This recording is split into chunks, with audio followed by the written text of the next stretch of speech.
Dans un monde où les jeunes cherchent encore leur place, un homme s'est levé.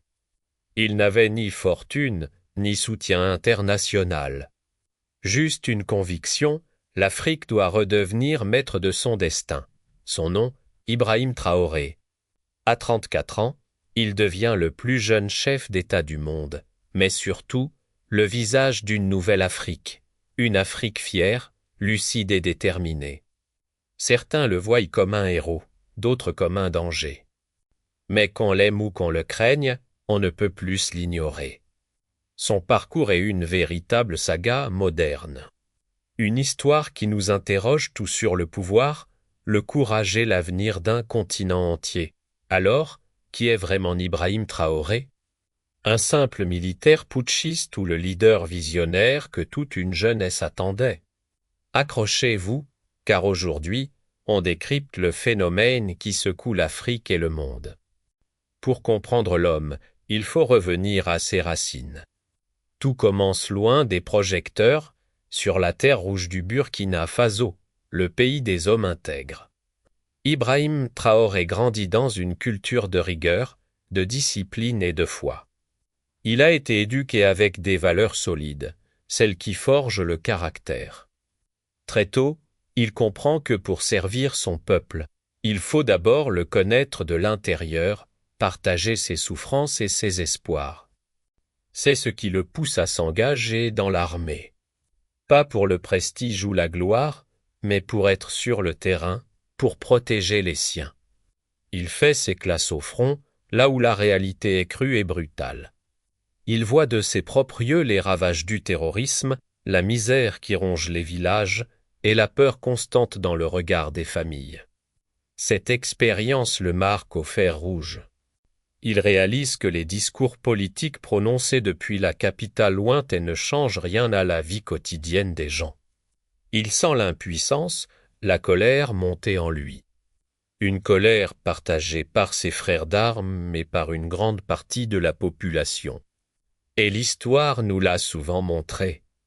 Quand la peur devient insupportable et que les promesses politiques sonnent creux, c'est là que les révolutions naissent. Le terrain était prêt pour un changement radical. Et ce changement arrive de manière spectaculaire. Le 30 septembre 2022, ce jour-là, un vent de colère souffle sur Ouagadougou. La tension est palpable. Les militaires avancent, les drapeaux changent de main, et au cœur de cette tempête, un jeune capitaine quasi inconnu prend la parole. Sa voix est calme et ferme, notre patrie doit être libérée. Nous n'avons plus le droit d'avoir peur. Ces mots résonnent comme un coup de tonnerre. En quelques heures, un anonyme devient le symbole d'une révolte. Ibrahim Traoré, le capitaine du peuple, vient d'entrer dans l'histoire. Ce n'est pas juste un coup d'État de plus. C'est un acte qui incarne un ras-le-bol généralisé. La foule exulte, elle voit en lui non pas un homme de pouvoir, mais un libérateur. Derrière ce geste audacieux, il n'y a pas d'orgueil personnel, du moins est ce qu'il prétend, il y a une promesse. Celle de rendre la souveraineté à son pays, et par extension. La dignité à tout un continent qui se sent depuis trop longtemps infantilisé et exploité. Mais prendre le pouvoir est une chose. Le garder et l'utiliser pour le bien du peuple en est une autre. Le plus dur ne fait que commencer. Dès son arrivée au pouvoir, le monde s'agite. Son ascension fulgurante dérange les équilibres établis. Les puissances occidentales, habituées à traiter avec des dirigeants plus dociles, le critiquent ouvertement. Les grands médias internationaux tentent de le cataloguer, de le mettre dans une case. Putschiste, antidémocrate, allié de Moscou. Les étiquettes fusent. Pourtant, Traoré ne recule pas d'un pouce. Au contraire, il monte au créneau. Dans ses discours, il utilise des mots forts. Des mots qu'on n'avait plus entendus depuis les grandes figures des indépendances africaines. Il parle d'indépendance réelle, de souveraineté économique, de partenariat GEC et d'unité africaine.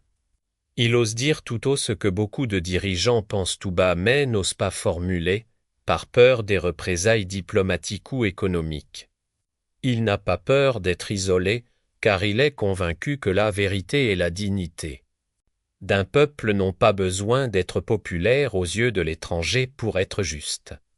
Et petit à petit, son message dépasse les frontières du Burkina. Ce jeune capitaine devient plus qu'un chef d'État. Il devient un symbole d'espoir pour toute une génération d'Africains, fatigués de la soumission et aspirant à prendre son destin en main. Ce qu'incarne Ibrahim Traoré, c'est un esprit de résistance. Il ne promet pas le paradis sur terre du jour au lendemain. Son discours est exigeant. Il promet le travail, l'effort collectif, la discipline et la lutte. Il rappelle à chaque Burkinabé et à chaque Africain que la liberté et la souveraineté se gagnent.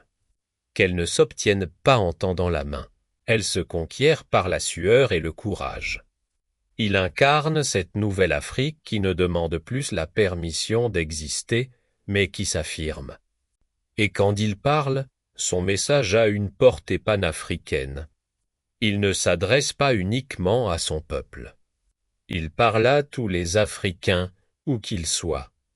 Ceux du Sahel qui combattent le terrorisme, ceux du Congo qui voient leurs richesses pillées, ceux du Cameroun ou du Sénégal qui rêvent d'un avenir meilleur sur leur propre continent. Il parle à tous ceux qui partagent le rêve d'une Afrique unie, forte, prospère et debout. Il réactive la flamme d'un panafricanisme qui semblait s'être éteint, un panafricanisme pragmatique, axé sur la sécurité et le développement. Alors, que restera-t-il de tout ça? Certains diront que ce n'est qu'un rêve inaccessible, une utopie portée par un jeune homme impétueux. D'autres y voient un danger pour la stabilité régionale, un précédent qui pourrait inspirer d'autres coups de force. L'avenir nous le dira.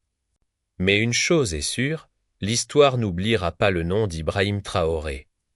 Pas seulement parce qu'il a pris le pouvoir par les armes, mais parce qu'il a osé défier l'ordre établi. Parce qu'il a rappelé à tout un continent et au monde entier que le courage ne s'hérite pas, il ne se décrète pas, il se choisit. Chaque jour, quel que soit notre avis sur lui, son histoire nous force à réfléchir. Et vous, que pensez-vous de cette nouvelle vague de leaders en Afrique? Est-ce le début d'une véritable renaissance ou une illusion dangereuse? Dites-le-moi dans les commentaires, votre avis m'intéresse énormément. Si cette analyse vous a plu et que vous voulez continuer à explorer les grandes figures qui façonnent notre monde, n'oubliez pas de vous abonner et d'activer la cloche pour ne rien manquer. Merci de m'avoir suivi jusqu'au bout et à très bientôt pour une nouvelle vidéo.